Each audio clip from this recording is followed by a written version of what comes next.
আসসালামু আলাইকুম। সবাই কেমন আছেন? আশা করি সবাই ভালো আছেন। আলহামদুলিল্লাহ আমিও ভালো আছি। তো আজকে কয়েক আইটেমের তরকারি রান্না করব। আর কি রান্না করব সেটাই আপনাদের সঙ্গে শেয়ার করব।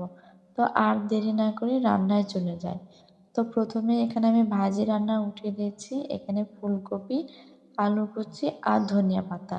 এই ভাজিটা আমার কাছে খুবই ভালো লাগে। এইজন্য শীতকাল আসলেই আমি এই ভাজিটা করে থাকি। পাশাপাশি মাছ ভাজার জন্য প্যানে মাছ ভাজা উঠিয়ে দিয়েছি। তার পাশাপাশি আমি এই তো চচ্চড়ি রান্না উঠিয়ে দিয়েছি। একটা আলু বেগুন দিয়ে চচ্চড়ি। আর পাঙ্গাস মাছ ভুনিয়া করব, এজন্য পেঁয়াজ, মরিচ, ময় মসলা সব দিয়ে কষিয়ে নিচ্ছি। তো এখানে আরও একটা চচ্চড়ি রান্না উঠিয়ে দিয়েছি। বেগুন, আলু, মূলা দিয়ে এক সাইড মানে একরকম চচ্চড়ি। তো আমি চচ্চড়িটা একটু বেশি পছন্দ করি। ভাজি, ভর্তা এগুলো নিই। ঝোলও করি, না করা না। এতগুলো তরকারি একবারে রান্না করলাম এজন্যই আপনাদের ভাইয়া বাসায় নেই। আমার শাশুড়িও নাই। আমার বেবি আর আমি শুধু বাসায় আছি। এজন্য একবারে বেশি করে তরকারি রান্না করে ফ্রিজে রেখে দিয়েছি। রান্নাবান্নার কোনো ঝামেলা থাকবে না। শুধু খাবো-দাবো, ঘুমাবো। কোনো প্রেশার নেই, চাপ নেই। খাওয়া-দাওয়া আর ঘুমানো।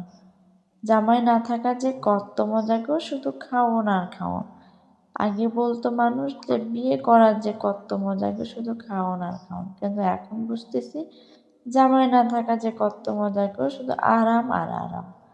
তো যাই হোক, কথা বলতে বলতে রান্নাটা শেষ করে নিলাম। এখন আমি খাওয়া দাওয়াটাও শুরু করে দিয়েছি। প্রত্যেকটা তরকারি অল্প অল্প করে নিয়েছি টেস্ট করার জন্য। তো না, দেখি আলহামদুলিল্লাহ আমার প্রত্যেকটা তরকারি খুব মজা হয়েছে। তারপরে এই তো রাত হয়ে গেছে। রাতে সবগুলো তরকারি আমি ফ্রিজে রেখে দেবো, এই জন্য বক্সে উঠিয়ে নিয়েছি। আর এই তো হলুদ বাটিতে আমি দুধের সর উঠিয়ে রেখেছি। দুধ থেকে প্রতিদিন রাতে দুধ থেকে আমি সরটা উঠিয়ে নিই ঘি বানানোর জন্য। তো যাই হোক, সবগুলো বক্সের মুখটা আমি আটকিয়ে নিচ্ছি। আমি ফ্রিজে রেখে দেবো। তরকারি আমি বক্সেই রাখি, আমার কাছে সুবিধা মনে হয়। তো এখন আমি একটা একটা করে বক্স নিয়ে ফ্রিজে রেখে দেব। তো আমি ফ্রিজে রেক্সিন ব্যবহার করি, যার কারণে গ্লাসে কোনো দাগ পড়বে না এবং সহজে গ্লাস ময়লা হবে না। চাইলে আপনারাও এভাবে রেক্সিন ব্যবহার করতে পারেন গ্লাসের উপর। এটা আমার বড় ননদ আমাকে শিখিয়ে দিয়েছে। সবগুলো তরকারি রাখা শেষ, ফ্রিজটা আটকে দেবো। এখন আমি দুধের সরের বক্সটা ডিপে রেখে দেবো।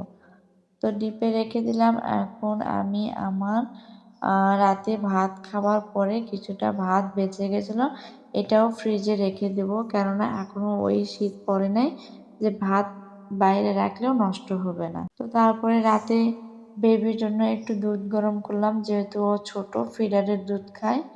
তো আমি প্রতিদিন 500 লিটার দুধ নেই। তো যাই হোক, আমি এখানে কিছুটা দুধ গরমে নিয়েছি আর বেঁচে গেছে, ওটা ফ্রিজে রেখে দেবো। আজকে এই পর্যন্তই। ভালো থাকবেন, সুস্থ থাকবেন। পরের ভিডিওতে আবার দেখা হবে।